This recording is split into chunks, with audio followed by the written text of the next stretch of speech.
beekeepers. So next, though, I would like to introduce Dr. Medhat Nasr. He talked to us yesterday about the growth in the Canadian industry. It's a similar industry to ours in that it's growing, and so we'll hear from him about bee coal loss and the Canadian situation. Thank you.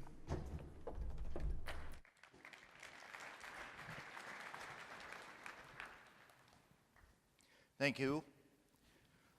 I really appreciate and thank that thorough survey you guys done here. Excellent job, more than what we've been doing up north.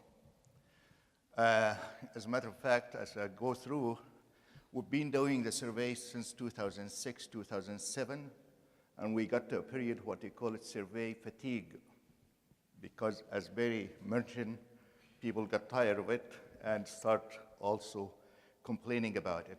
But I'll go through the whole system and how we. Excellent questions, and actually the more detailed survey, it gives you robust indication and idea about how the industry goes.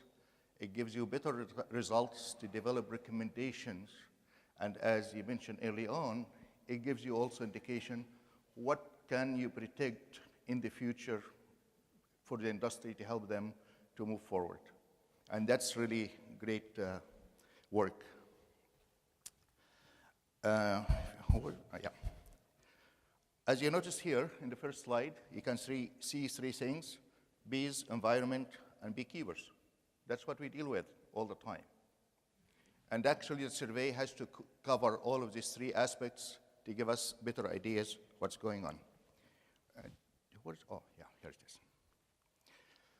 Everybody looks, we used to, the old days, bee colonies looks healthy in our spring, and that's the way we like to see it coming out of that 4 or 6 months winter.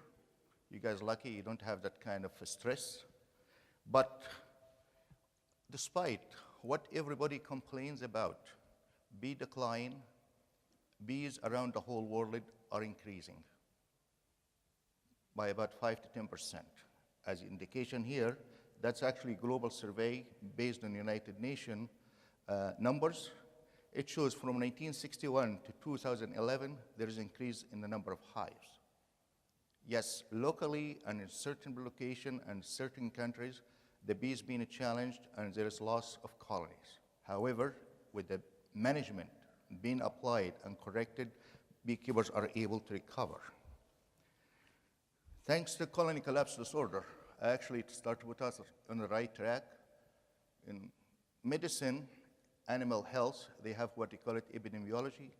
All the time they collect statistics, and that's how they get better ideas about the livestock and disease and other issues there. Once colony collapse disorder happened in 2006, 2007, a story started with one guy from Pennsylvania, and later on it became across the whole world. Everybody became so concerned why bees disappear. And currently, also there is fatigue and maybe questions about the whole idea about colony collapse disorder. It became, when you meet some people from North America, start talking, is it a state of the mind or really something serious? And I'll explain that. As you see here in the hives, you look at the frames of brood, but there is no bees at all. So when the first years, when the surveys started, you can see 40–50% of the reports colony collapse disorder. When you ask a guy, what did you see? Well, my bees died, and I don't know the cause, but that's what they call it, colony collapse disorder. So that's really, but us watching that, is there criteria other than bees disappeared? Not really. So, start looking at it. Everybody, we had a meeting actually in Washington, D.C. with USDA, and I was present, represent Canada, among many scientists from the United States. People came from Europe and different countries. It's a big phenomenon. What is going on? At the end of a meeting of 2 or 3 days, we came up, it's a multifactorial issue, and beekeepers lost 30% of their bees disappeared, And that's not sustainable for any commercial operation. These guys, they need to make a living. And the profit margin, it's based on 5 to 10% in your income. So Jeff Bettis, he was the head of USDA lab at the time, put this kind of very intelligent slide to show whatever you have in the kitchen sink, you can add it here, and that can cause health issues to honeybees, calling from eczema, pesticide, pathogen, nutrition, varroa, viruses, transportation, stress, cell phone, a small hive beetle. You know, I came from Alberta. We have a lots of oil coming from the oil sands, and actually I get phone calls. We are getting bees dying because of the oil sands. And we have 500 kilometers between where we keep the bees and the oil sands. Just whatever you see as an environmental thing, if you like it or you dislike it, you can add it as a cause. So that's a kind of challenge. We forgot one thing, varroa mites. Think about a parasite is the same size as your fist, sticking to your heart, sucking the blood out of you day and night, and injecting viruses in your body. That's the way we can see the honeybees suffering from the varroa mites. That's why we've been spending the yesterday, talking about bee health and how to control, what are the options. In the afternoon, we had excellent presentations and a workshop to discuss the whole issue. And we realized varroa plays a major role. The question which I asked early on, how many of you monitors their varroa mites in their hives? I'm not going to ask you show hands because, or should I ask, how many of you monitors varroa mites in the hives? Did I count right? 100? 200? It's good. That's the way we need to do. So that's the kind of issue. The other thing, and I'm glad to see that happen, and Dr. Wardell yesterday talked about the illegal use of chemicals. Thanks goodness in Canada, we don't use it, except one guy actually from Alberta, but he gets fined $30,000 for that kind of practice, and we're still having a struggle with him because I call it, it's like drug rehabilitation program. You have to get them out of that.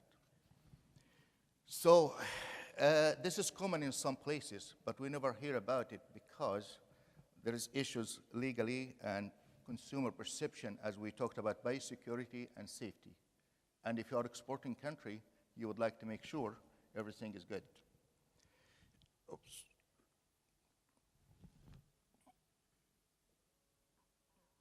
Escape. Oh, okay. Yeah. At the same time, we have the neonics, which neonicotinoids is being used and prevalently, especially they replace the organophosphate. And yesterday we heard also, we used to spray some fielders almost 10, 12 times a year, calendar treatment for the apple and some other stuff. Neonics came actually to help to reduce some of the stuff, and it was, and we know, actually neonics, if you are a smoker actually having smoke nicotine all the time, it's just, modification of the nicotine to something else, and still the same base product is nicotine. They start this technology, the seed company starts covering the seed with this material, and since it is systemic, that means it goes from the roots all the way to the plant, will protect the plant during the first 3 weeks, and later on, you reduce your spray on the plant to protect the bees. So the whole technology, it was mainly to protect the environment by saving the bees, but later on we have some issues with the way it's been applied. So I always say, this is the reality of our environment. This is the reality of our agriculture. We have to keep the bees in the field to forage, to get nectar and pollen. At the same time, farmers, they have to do their business, spraying or trying to protect their crop to make profit. We are seeing up in North America, a lot of just large farmers or farming, and actually the bees focus in one area with one crop, Think about it. Every day you are drinking or eating the same meal day in and day out. Bees are actually, they love the mix. It's like salad. The more the mix, the more pollen, different species, it helps the bees to stay healthy. But can we go against the system? Not really. In 2006, 2007, and that's the start of the survey, as I mentioned also in Alberta, we had about 30% kill. You go to operation, and people did not monitor, and we take dead bees from the hive and wash them and look at the number of mites. Easily you can find 100 mites every 300 bees. And sometimes, because it becomes like forensic science, we started scraping the bottom board and washing the scrape and look at how many mites. At the time, we can find 5 to 10,000 mites on the bottom board. After you scrape the bees out, the dead ones. So that really tells us there's something there. We were not aware of it. Just apply the treatments. It should work. And later on, we have surprises. So we had a meeting, actually after that meeting in USDA as Canadian, and also we decided we have to have a strategy, work as a team across the country to find out and become more proactive. I'm glad to see the Minister of Primary Industry taking command in this one. Believe it or not, our federal government did not have any or did not take command at all. They relied on all the Canadian Association of Professional Apiculturists. With this association, we have the provincial apiarists, and we are 10 because we have 10 provinces. We have some university professors and researchers, federal and extension staff, apiary inspectors, but because each province has a regulatory person, that's the one started doing the survey, and we work together as 10 individuals to find out how we handle and provide information. As I mentioned, all 10 provinces, they have one full-time, mostly it's 100% working with honeybees. Our survey, actually the first time we did, and I fell in the same situation, my survey, it was 100 questions. And basically they would complain because they thought, Medhat, how much time? And I say, just have a coffee and just answer this question. Our industry is so big, 10,000 hives. If I tell him how many bees died in each hive, basically he thinks I'm crazy. So we have to make it simple questions, straightforward, and the answer, because our expectation, we don't want the guy to try to put some numbers just to fill in. We would like to get close to the reality in the field. And mainly, I'm not going to go through the whole questionnaire. Pike did a good job, and I'm sure he reviewed a lot of the stuff that's been around. Information about the operation. Since we have in Canada about 7,000 beekeepers, out of them 2,000 commercial guys, and also we try to focus on the commercial guys by looking at, it depends on the province. A province like British Columbia has 3,000 beekeepers, and most of them hobby guys. So the minimum for that province was 50 hives. If you go to Alberta, we have 43% of the bees, but 95% of our beekeepers, they have more, we have 125 beekeepers, they have more than 97% of the bees in Alberta. That's why we put the cutoff is 400 hives, which I can see that it's happened here too. The second group of questions, it was mainly focused on varroa mites, and we went into more details, what we are using, what time of the year, and how many times, effective, not, all of this kind of stuff. Nosema is a big issue, and we also did a lot of questions about it. American foul brood, it's another big one. But also we added, do you monitor or not? And what percentage of the hives are monitored? Because we'd like to make sure that he's getting good picture about what's happening in his operation as making decision process. Later on, we give them a list of about 7 or 10 whatever you think about could kill the bees. If you even think something happened to, just you don't know, we give them other options. You can write whatever you tell us, and based on that, we take all the data and analyze. Each province will provide the information to our 10 provincial apiculturists, and we have committee start looking and analyze the data. This is for the national. Within the province, we leave the province to analyze their own data because that's part of recommendation they have to develop to their own province. So for the national one, for example, 2011, 2012, you notice here, we have 2011, we have high kill, and the largest was in Ontario, about 43%. If you look at Alberta here, we had about 25%. However, 2012, we went down to about 15%. So that really, the more you accumulate data, as Pike said, this is a baseline. We started 2007, but we can compare data from year to year and see what kind of change can cause that kind of problem. Oops, sorry. You notice here, 2011 and 12, a lot of people complain about varroa mites.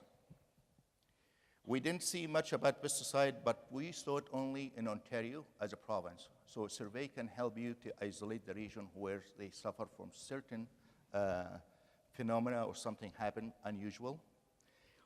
For CCD, as you can say here, the specific condition for CCD have not been described in Canada. And we used to get complaints about it. You should have it. We say we don't see it. But we continued, and we were quite serious about it because we would like to find out what really causes CCD. But we were not able to isolate it at all. In Ontario, that year, actually 2012, since it was only in one location in Ontario, they were able to look at the whole country and only say why in Ontario the situation happened. Ontario, actually, it's so big in soybean and corn seeding, especially southwestern Ontario, which is this place here in southwest. And at the time, beekeepers right away associated the bee kill with the time of seeding the corn and soybean. And actually, the weather condition actually helped in the whole situation because the wind and later on with the dust coming out from the machines, keep in mind, all of this kind of seed were treated. They used talc powder as fluent to go through the machine for seeding. It created cloud. Cloud landed on the dandelion, and some bees were flying and killed the bees. And you notice here in this part, that's how much bees were coming with dandelion pollen dead.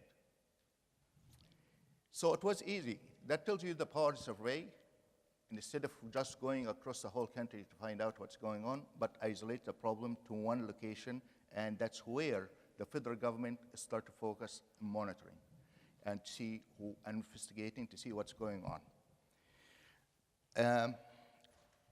One thing, as I mentioned yesterday in Alberta, we use canola, seed treated, but we never really seen anything else. So that really gave us some way to compare between the two regions, what's happening there. One simple thing actually, when the farmers seed their canola in Alberta, actually the dandelion is not in bloom yet. The dandelion comes 2 weeks after that. Even if there's some dust happen, there is no such exposure for the honeybees because there is no forage outside. However, in Ontario, at the same time, the farmers are seeding, the trees are in bloom, as well as the dandelion. So that's another environmental thing it has to be looked at. So you can see a lot of pollen and bees here, and that's actually focused the whole investigation in Ontario. The PMRA did thorough investigation by monitoring the hives for bee health, monitoring the hives for exposure, collecting samples, And actually, they seek our help as provincial apiculturists to help them in looking at the whole story across the country to make sure they don't have the expertise as somebody working with the industry directly. Later on, they were not shy at all. They said, yes, there's high risk of during the seeding of the of the corn and soybean. And the spray industry or the chemical companies have to fix the problem by changing the fluent to reduce the dust. So that's where we are at. Ontario took different paths and started talking politics, and right away they banned the neonics, and now are saying you have to use IPM and justify why should you use it. And still, that's a big political issue. For the rest of the provinces, the 9 provinces, we haven't had any intention to ban it because we haven't seen what we call it chronic effects as a result of the use of the neonics. At the same time, it depends which literature you're looking at, but we haven't seen it in the field. But it was quite clear. Corn, soybean, during seeding, it has a problem in Ontario as well as some places in Quebec.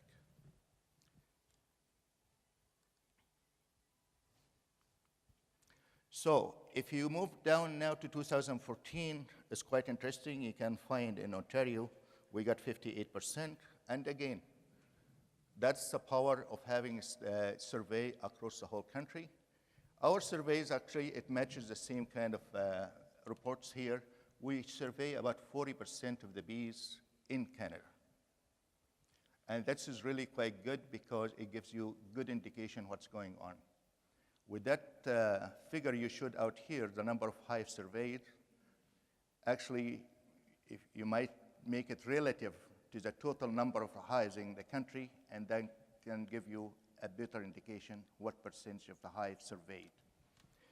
So for 58%, still we have no idea how to explain that, because you talk to some beekeeper will say, well, it's about 20%, but a figure came out, and for ourselves as group committed to do the survey, we left to the province to explain themselves why they reported 58%, and still big question till now. So as you notice here, most of the country was not bad at all, but that 50% figure, it really hit hard in the media. With the list of things, actually number 1 enemy for the honeybees in Canada, and you can appreciate that, winter. That's number 1. And based on that, nutrition, health is key to keep the bees through the winter. So the winter kill in Canada highly or significantly correlated with the winter weather condition during the time of the year. Most of our bee kill actually dies from March, April. At that time, that's where we have high kill. So all over the country, as soon as I mentioned yesterday, once we got the Epivar and Varroa under control, the rest of the graph here mostly associated mainly with winter conditions, except Ontario. And again, we don't have any way to explain it. The other one, each province are free to add more questions as they need. In Alberta, as I said, I go with a full scale of questions, and that actually gives us indication. Even within Alberta, I go by regions: South, Central, Northwest, Northeast, and the Peace River. And you can notice here, also monitoring the winter kill, I always find out the Peace River, which is the furthest part in the northern part of the province. That's where they have higher kill, and that's because the winter also quite long.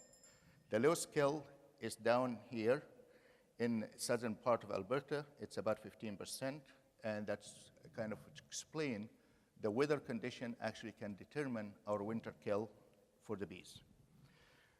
In terms of management, you can see this table. It tells you what's being used. Once we get the Epivar registered, now 90% of the beekeeper using it in the spring, 15% in the fall. You notice here Epistan, because of the resistance, nobody is using it. So this kind of information actually helps us to develop recommendations and tell the beekeepers. And it's quite interesting. Once they know this data was provided to us and we analyze it and present it to them, right away they are convinced, no way I'm going to use the Epistan because it's been reported across the whole province, it's not working. So that's really the beauty of having surveys. Last part here, okay, one more survey we do actually every year. The provincial apiculturists, because we have inspection program across the country, each province has one. We also accumulate all the data for American foul brood, varroa mites, and also what are the possible causes or kind of production issues. And that's another backup for our survey. What we are trying to do right now, and still working towards that, having what we call it national monitoring program. I love my beekeepers. I trust what they tell me, but we need to go out again and do some samples in their operations to follow up with what they tell us. So that way we can match the two together, and based on that we can develop a better strategy for sustainability of the industry. Thank you very much for your time. I think, yeah, that's kind of everybody knows now, not again because of that situation 2006, 2007. It drove everybody really crazy. But I think right now we understand the value of surveys and working together as a team, and the whole purpose just keeping the industry sustainable and profitable. Thank you. We do have time for one question, so if you'd like to come up to the microphone, that'd be appreciated.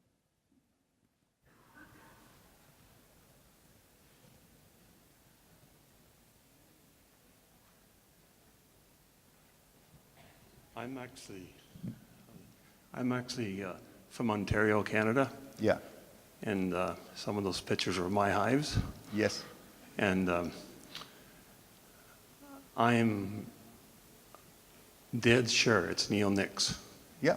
Of all the testing we've got from Health Canada. Yeah. We have, I understand, 3 parts per billion will kill a bee. Right, right. We have testing back from water, Yeah. soil, Yeah. coming back at 5.8 parts per billion, Yeah. which is double the amount will kill a bee. Yeah. Yeah. So how much testing of soil and water have you done in Alberta? It's quite interesting because Alberta and Saskatchewan next to each other, and you know that professor from University of Saskatoon, she did a lot of work in that area, and all of her data, it tells you parts per trillion, and we haven't seen that stuff. And my question, I know exactly who you are and what is going on. It's definitely, we know for sure that crisis when it happened during the seeding time. However, there are lots of changes in Ontario. You see the soybean and the corn start taking over most of the forage, and that's why the research was done here about how much forage being taken out and stayed. This is something we need to look into it in Canada, especially in places like Ontario and Quebec. When the corn is tossling, Yeah, it's not being planted, right, then my bees die. yeah, When the potatoes are blooming, yeah, my bees die. When the soybeans are blooming, Yeah. my bees die. yeah, Last year, Yeah. I had to requeen my hives Yeah. 3 times. I just wanted to share that. Well, I know exactly, you know, what I do with I lived in Ontario 10 years, and I know I deal with all the beekeepers. They call me back again, and we know there's a concern about the whole issue. And as a matter of fact, still open investigation. And as the PMRA working with EPA, they are saying they are reviewing the whole class of neonics. But so far, we haven't got any reports back from them. This year, actually, are you aware how many cases been reported? How many cases been reported? Yeah, there's actually 24 cases. It's been reported as of last week. We had also a conference call about it, and all of them were associated with the corn seeding time. So we are aware. The good thing, we're still working towards the staff, and some areas in Ontario hits hard more than the others, but also at the same time, we still having hard time in terms of how much of bee management actually can be implicated as part of the problem. Thank you.